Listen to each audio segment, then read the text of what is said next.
Referring to the individual who descends into the depths of the mind, Nietzsche wrote, "He enters a labyrinth, and multiplies 1,000-fold the dangers that life in itself brings with it, of which not the least is that nobody can see how and where he loses his way, becomes solitary, and is torn to pieces by some cave minotaur of conscience."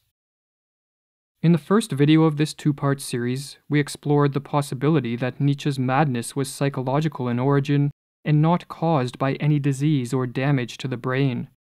We then investigated the idea that it was Nietzsche's great suffering which compelled him to descend into his unconscious, in search of what Carl Jung called the treasure hard to attain, that is, the powers of psychological rebirth and renewal. And we noted that in such a descent there is the possibility of the conscious mind losing itself, and madness ensuing. In the darkness of the unconscious a treasure lies hidden, the treasure hard to attain, explains Carl Jung. The fight against the paralyzing grip of the unconscious calls forth man's creative powers. It needs heroic courage to do battle with these forces, and to wrest from them the treasure hard to attain. Whoever succeeds in this has triumphed indeed. In this video, we are going to explore whether Nietzsche's alleged madness was the result of losing himself in his explorations of the unconscious, or whether he found the treasure of rebirth and renewal and attained a state of great health. To gather some preliminary insights into the nature of Nietzsche's psychological state, we can turn to the ideas of Carl Jung. For Jung was familiar with the dangers of descending into the depths. At the age of 38, through a technique he called active imagination, Jung underwent what he called a voluntary confrontation with the contents of the unconscious. And as he wrote, "I was sitting at my desk, thinking over my fears. Then I let myself drop. Suddenly, it was as though the ground literally gave way at my feet, and I plunged down into dark depths." Jung recorded his confrontations with the unconscious in what are known as the Red Book and Black Books, and as he noted, the fear that he was menaced with a psychosis was a recurrent companion. "I stood helpless before an alien world. Everything in it seemed difficult and incomprehensible. I was living in a constant state of tension. Often I felt as if gigantic blocks of stone were tumbling down upon me." Jung relied on the stability of his life in the external world to ensure he escaped his psychological explorations unscathed. "It was most essential for me to have a normal life in the real world, as a counterpoise to that strange inner world. The unconscious contents could have driven me out of my wits. But my family and the knowledge, I have a medical diploma, I must help my patients, I have a wife and 5 children. These were actualities which made demands upon me, and proved to me again and again that I really existed." Nietzsche did not have a fraction of the stability or success of Jung. He did not have a career, a place in society, a reputation, close friends, a family of his own, nor a wife. And so there is the possibility that, unlike Jung, Nietzsche lost himself in his confrontation with the unconscious, and that his solitary existence was the fertile soil from which his madness sprung. Jung hypothesized.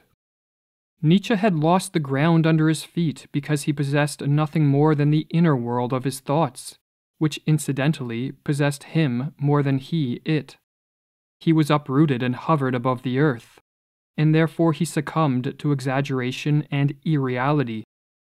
Jung noted that one of the possible symptoms of a madness that results from losing one's way in the depths is an exaggerated sense of self, or what he called psychic inflation. A psychic inflation occurs when one loses touch with one's individual limitations and human ego, identifies with the powerful and impersonal contents of the unconscious, and thereupon feels as if one has become a Superman, a prophet, a god, or touched by divine knowledge and inspiration. Jung explains, "The approach or invasion of the unconscious can cause a dangerous inflation.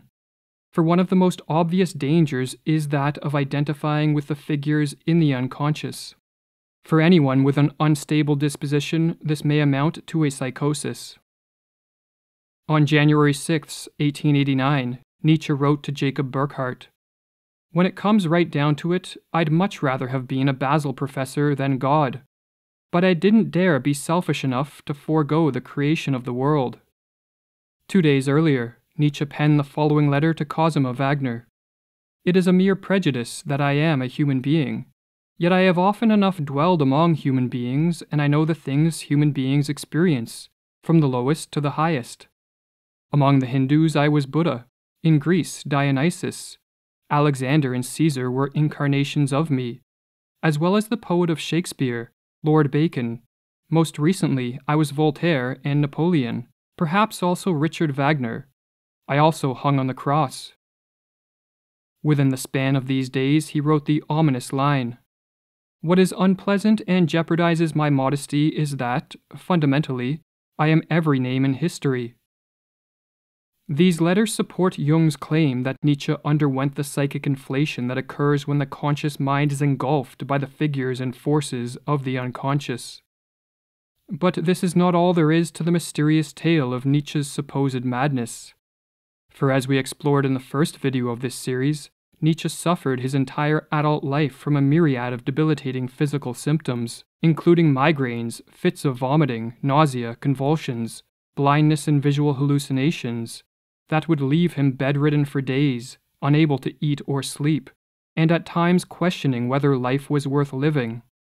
Yet in the autumn of 1888, just prior to his psychological break, Nietzsche reported that his physical ailments had vanished, and that his mood and mental health had never been better. On September 27th, he penned the following letter. "Marvelous clarity, autumnal colors, an exquisite feeling of well-being on all things." During these autumn months, in a flood of inspiration, he wrote his autobiography, Ecce Homo, How One Becomes What One Is, and in it he explained, "Whoever saw me during the 70 days this fall will not have noticed any trace of tension in me, but rather an overflowing freshness and cheerfulness. I never ate with more pleasant feelings. I never slept better." In another passage from Ecce Homo, Nietzsche seems to indicate that he had overcome the great pain that was plaguing his life. "I took myself in hand. I made myself healthy again. I discovered life anew, including myself. I tasted all good and even little things, as others cannot easily taste them. I turned my will to health, to life, into a philosophy." These passages do not sound like a man struggling on the brink of madness, but like a man who found the treasure of rebirth and renewal, and attained the great health. What is more, Nietzsche's mother reported that during his stay in a mental asylum the year following his break, Nietzsche appeared to save his displays of madness for certain people at certain times, and that other than these selective presentations, his behavior was normal. "Yesterday the inspector of the sanatorium told me about Nietzsche. He doesn't speak 2 words which make sense, and with the doctor and me, he does not speak a single confused word. Isn't that strange?" After visiting Nietzsche in February of 1890, Nietzsche's closest companion, Franz Overbeck, wrote the following. "I have always held that his madness, the inception of which no one witnessed at closer hand than myself, was a catastrophe as sudden as a flash of lightning. It came on between Christmas 1888 and the day of Epiphany 1889. Before this, Nietzsche cannot have been mad. Still, I cannot escape the horrible suspicion that arises in me at certain definite periods of observation, or at least at certain moments, namely, that his madness is simulated. This impression can only be explained by the general experiences which I have had of Nietzsche's self-concealment, of his spiritual masks. Every profound spirit needs a mask," Nietzsche wrote in Beyond Good and Evil. Moreover, around every profound spirit a mask is continually growing. The idea that Nietzsche's madness was a mask is a possibility, as at times it appeared to his closest companions, Franz Overbeck and Peter Gast, and even to his own mother, that he was simulating madness. But one has to wonder what would have been the point, and how plausible it would have been to keep this act of madness up for over a decade, until his death.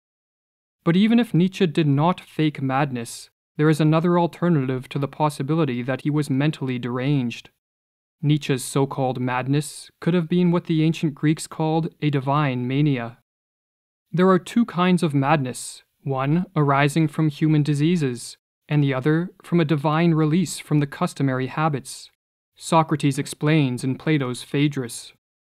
To better understand the divine mania, we can turn to a report from the 19th century British poet Alfred Tennyson, who likened a divine mania to a waking trance, or as Tennyson explains the experience. My individuality itself seemed to dissolve and fade away into boundless being. And this is not a confused state, but the clearest of the clearest, the weirdest of the weirdest, utterly beyond words, where death was an almost laughable impossibility, the loss of personality seeming no extinction, but the only true life.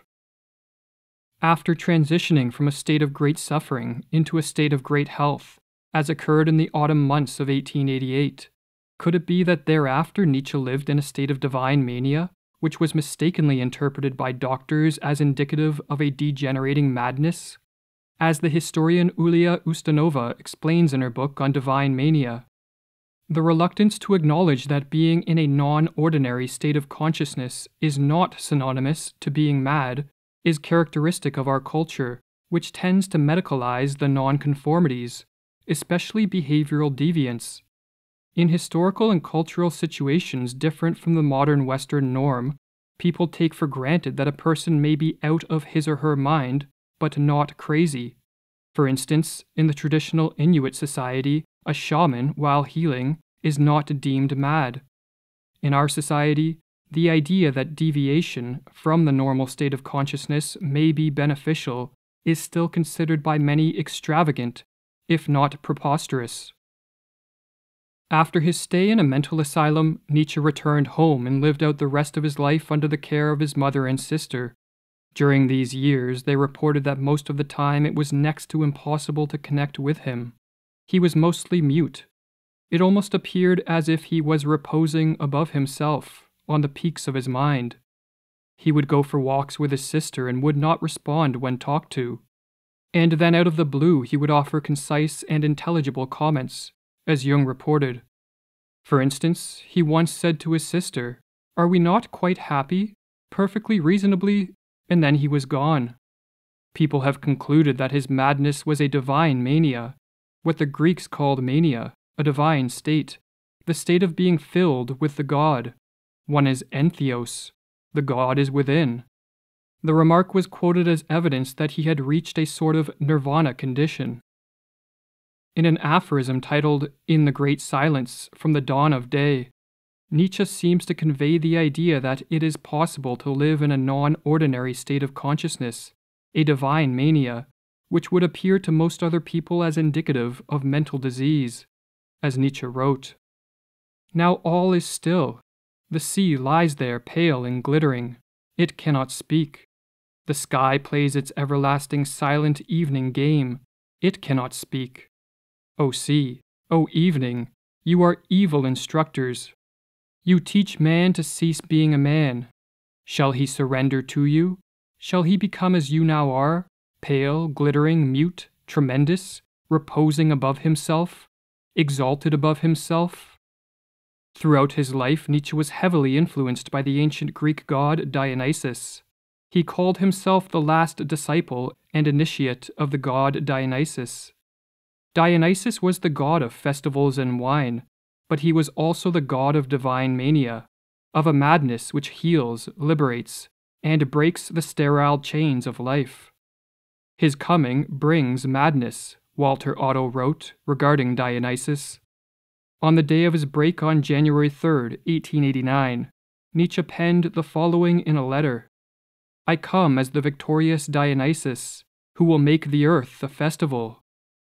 It may be but a coincidence, but in the ancient world the winter festival of Dionysus was celebrated each year in early January, the same time as Nietzsche's break or crossing over into his new state of mind. It is precisely in winter, when the sun gets ready to start on its new course, that Dionysus makes his most tumultuous entry. Was the onset of Nietzsche's alleged madness a celebration, his own Dionysian festival, the supreme symbol of his victory over the great pain? The madness which is called Dionysus is no sickness, no disability in life, but a companion of life at its healthiest. It is a madness which ushers in primal salvation amid primal pain. Ultimately, we will never know whether Nietzsche found the treasure of rebirth and renewal and lived out the rest of his life in a state of divine mania, whether he lost himself in the depths of the unconscious and went mad, or whether his madness was of an organic origin. Nietzsche's madness will forever remain shrouded in mystery. We will conclude this two-part series with an aphorism from the dawn of day titled How One Ought to Turn to Stone. For if Nietzsche's madness was a divine mania, this aphorism foreshadows the psychological state that would later unfold in him. Slowly, slowly, to become hard like a precious stone, and at last to lie there, silent and a joy to eternity.